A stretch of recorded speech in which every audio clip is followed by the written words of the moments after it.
Selamat pagi semuanya. Kami dari kelompok pengantar ilmu budaya.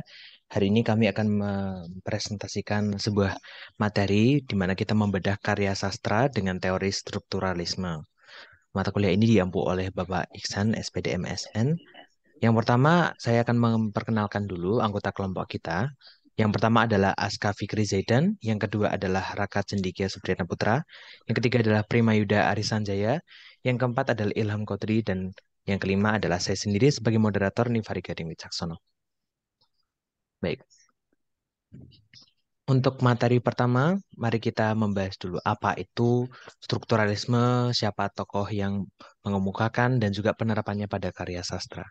Untuk materi pertama akan dibahas oleh Kak Ilham Kodri. Untuk waktu dan tempat saya persilahkan. Ya, terima kasih kepada Kak Gading sebagai moderator. Baiklah kita membahas ke bagian pertama yaitu teori strukturalisme. Nah, strukturalisme dapat diartikan sebagai ilmu yang mempersonalkan struktur, yaitu cara yang bagian-bagian sebuah sistem saling berkaitan. Nah, sebuah sistem akan berjalan apabila memiliki hubungan timbal balik dan kerjasama. Jika salah satu bagian dari sistem tersebut tidak berfungsi, maka kesatuan sistem tersebut tidak akan berjalan. Nah, teori strukturalisme ini termasuk salah satu teori sosiologi yang modern dan juga postmodern. Karena di dalam perkembangannya, teori ini terus dikembangkan menjadi teori poststrukturalisme. Nah, walaupun teori ini jelas memusatkan perhatiannya pada struktur, tetapi tidak sepenuhnya sama dengan struktur yang menjadi sasaran perhatian teoritis. Nah, fungsionalisme struktural, salah satu teori sosiologi klasik. Nah, teori strukturalisme sastra merupakan sebuah teori pendekatan terhadap teks-teks sastra yang menekankan keseluruhan relasi antara berbagai unsur teks. Perbedaan pendapat dalam teori strukturalisme sendiri dapat dibedakan menjadi tiga, yaitu strukturalisme formalis, terus ada strukturalisme genetik, dan strukturalisme dinamik. Nah, selanjutnya kita membahas tokoh dari pencetus strukturalisme ini. Nah, strukturalisme dikembangkan oleh seorang ahli antropologi Prancis, yaitu Claude Lévi-Strauss. Nah, pada salah satu aliran strukturalisme mulai berkembang yang dipelopori oleh Lévi-Strauss pada tahun 1950 sampai 1960, aliran strukturalisme yang dikemukakan oleh Lévi-Strauss itu erat kaitannya dengan struktural fungsionalisme yang dipopulerkan oleh Radcliffe Brown. Nah, Levi-Strauss berpendapat bahwa struktur itu berada dalam alam pikir manusia dan memandang interaksi sosial sebagai manifestasi keluar dari struktur kognitif tersebut. Nah, strukturalisme sendiri hadir karena ketidakpuasan atas hasil kajian antropologi dalam menggunakan teori positivisme. Nah, selanjutnya itu ada penerapan dari teori strukturalisme. Nah, strukturalisme juga berfungsi dalam menepis mitos mengenai teks sastra kaum realis ekspresif tentang mitos bahwa teks sastra itu merupakan jendela dari kebenaran. Nah, sekian pendahuluan dari yang akan kita bahas nanti tentang teori strukturalisme. Untuk selanjutnya saya kembalikan kepada moderator Kak Gading, dipersilahkan. Baik, terima kasih Kak Kodri atas penjelasannya. Mari kita lanjut kepada karya seni yang akan kita bedah menggunakan teori strukturalisme tadi ya. Karya sastra yang ini adalah sebuah bagian dari cerita antologi dari novel karya Dewi Lestari berjudul Rimba Amniotik. Berikut adalah karya sastranya. Beberapa hari lagi sebelum kehadiranmu, atau bahkan beberapa jam, aku tak tahu persis. Banyak yang ingin kuucapkan, tapi sepertinya kaulah yang sudah tahu. Sekian lama kita bernapas bersama, bergerak bersama, merasa bersama. Kau begitu dekat, bahkan bersatu dengan tubuhku, tapi tetap saja di sini aku menanti kehadiranmu. Perjalananmu kelak hanyalah dari perutku menuju dekapanku. Namun itulah perjalanan yang akan mengubah kita semua. Kita berdua mengubah dunia. Saat kau tiba, aku tak lagi menjadi manusia yang sama, dan kau juga akan melihat dunia berbeda. Terra firma. Selapis kulit saja tabir yang membatasi kita, tapi sungguh berkuasa. Perjalananmu, kata kau dulu, adalah perjalanan yang akan mengingatkan mereka yang lupa, termasuk aku. Keterpisahan adalah ilusi. Dunia jasad dan dunia roh, dunia materi dan dunia energi, hanyalah dua sisi dari koin yang sama. Hidup tak pernah berakhir mati, hidup hanya berganti wujud, dan sepanjang perjalanan bernama hidup, kau dan aku, kita semua hanya berjalan menembusi satu tabir itu saja, membolak-balik koin yang sama, menyeberangi selapis kulit dan daging sebagaimana yang membatasi kita kini. Kau datang dengan segala keganapanmu, kau datang bahkan sudah dengan nama, kau datang dengan segala pelajaran dan kebijaksanaan. Namun kau juga akan sejenak lupa, katamu dulu. Sama seperti kita semua yang dibuat lupa saat menyeberangi tabir itu. Tolong ingatkan aku, pintamu. Aku memilihmu karena kita pernah sama-sama berjanji pada satu sama lain. Lanjutmu lagi. Saat kita berdua masih sama-sama ingat, saat kita berdua masih sama-sama di sisi lain dari koin ini. Entah bagaimana harus aku mencintaimu. Kau lebih seperti guru sekaligus sahabat. Waktu kau tiba dalam bentuk mungil dan rapuh nanti, biarlah alam yang mengajarkanku untuk mencintaimu lagi dari nol.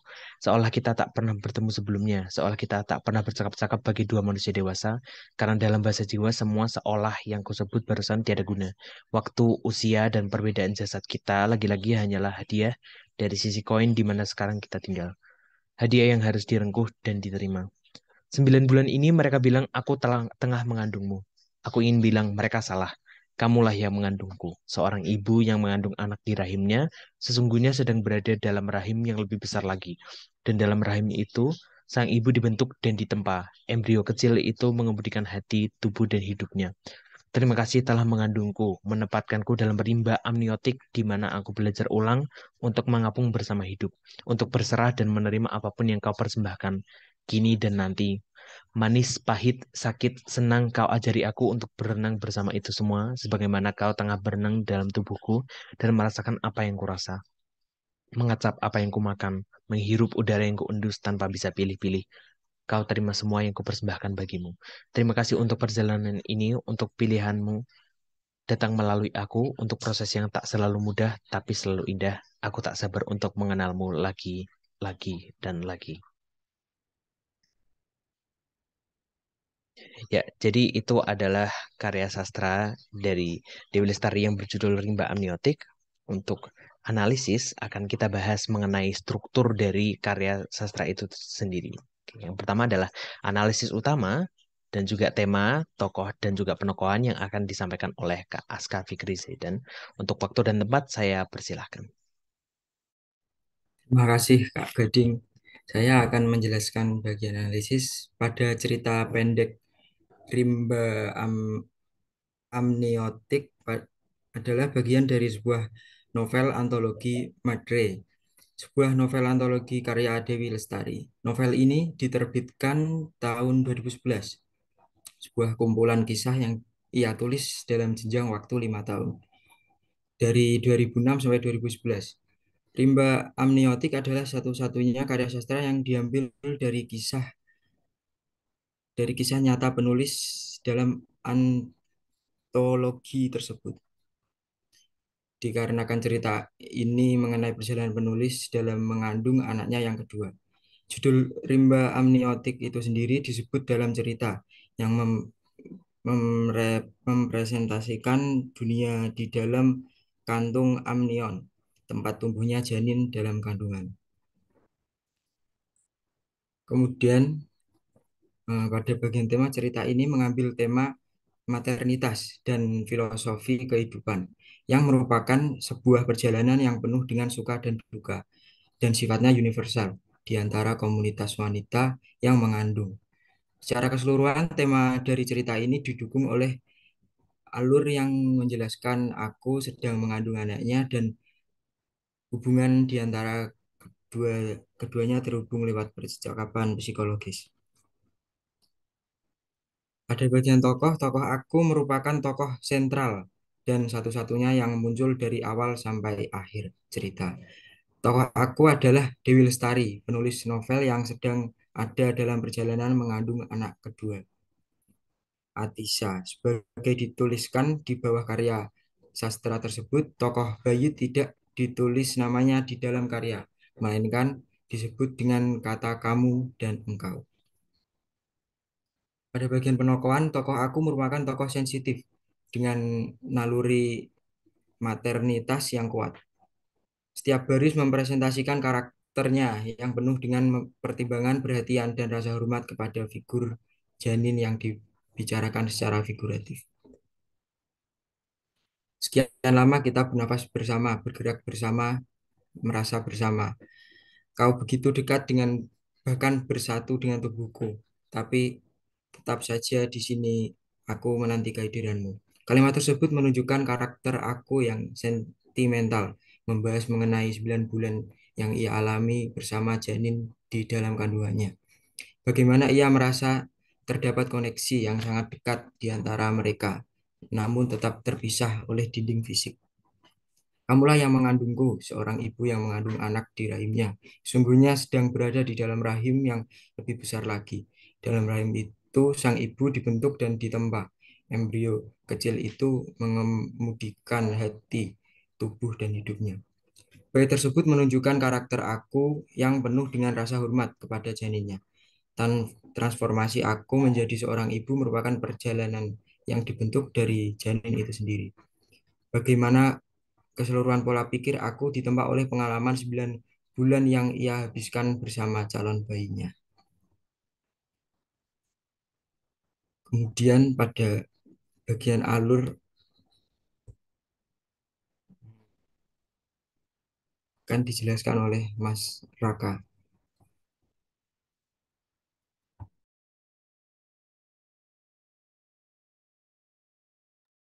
Oke, terima kasih. Sini saya Raka akan menjelaskan tentang alur. Alur adalah urutan peristiwa dalam sebuah cerita yang sambung menyambung berdasarkan hubungan sebab akibat.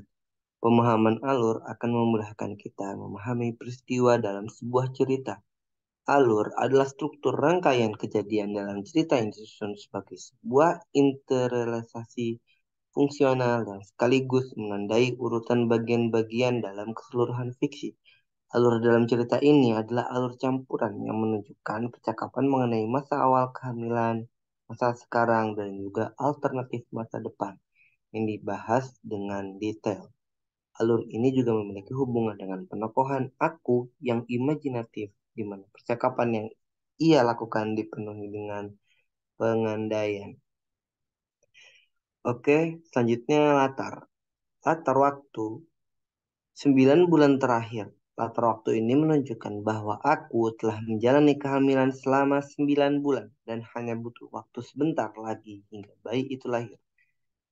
Diambil dari kata 9 bulan ini mereka bilang aku tengah mengandungmu. Aku ingin bilang mereka salah, kamulah yang mengandungku. Dan juga beberapa hari lagi sebelum kehadiranmu atau bahkan beberapa jam aku tak pasti tahu. Latar tempat. Rimba Aniatik. Metafora, latar tempat dalam karya sastra ini bukan termasuk unsur yang paling dibahas, karena karya sastra ini lebih memfokuskan hubungan antara aku dengan si janin lewat percakapan metafisikal. Rimba aniatik di sini memiliki makna sebagai sebuah latar metafora berupa kantong amnion di dalam kandungan aku. Dimiliki kata terima kasih telah mengandungku, menempatkanku dalam rimba amniotik di mana aku belajar ulang untuk mengapung bersama hidup, untuk berserah dan menerima apapun yang kau persembahkan. Oke, aku balikan kepada Bapak Gading sebagai MC.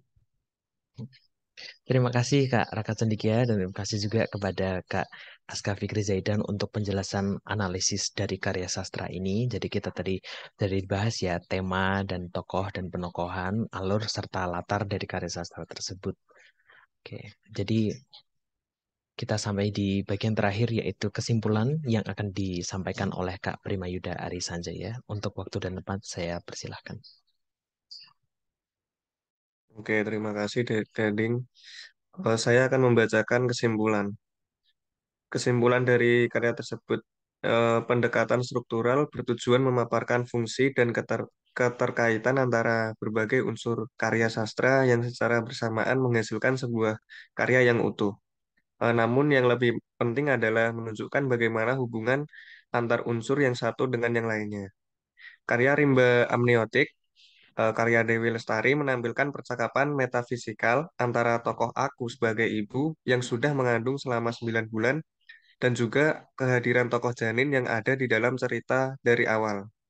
Berdasarkan hasil analisis yang mengacu dari rumusan masalah, dapat disimpulkan bahwa satu, cerita ini mengambil tema maternitas dan filosofi kehidupan yang merupakan sebuah perjalanan yang penuh dengan suka dan duka dan sifatnya universal di antara komunitas wanita yang mengandung. Secara keseluruhan, tema dari cerita ini didukung oleh alur yang menjelaskan aku sedang mengandung anaknya dan hubungan di antara keduanya terhubung lewat percakapan psikologis. Yang kedua, tokoh aku sebagai tokoh sentral adalah figur penulis dalam perjalanannya sebagai ibu dari seorang anak. Karakternya sentimental, sensitif, penuh dengan rasa hormat, dan imajinatif. Hubungan antara tokoh aku dengan janin yang sangat dekat dan dalam beberapa bagian dapat terbaca bahwa kedekatan ini benar-benar intim layaknya satu jiwa dalam dua badan yang hanya terpisah oleh tabir fisik. Kemudian yang ketiga, latar dan alur sangat mendukung karakter tokoh yang terdapat pada cerita pendek ini dimulai dari latar waktu dan latar tempat. Latar waktu adalah 9 bulan terakhir yang mengubah karakteristik tokoh aku dalam berperilaku.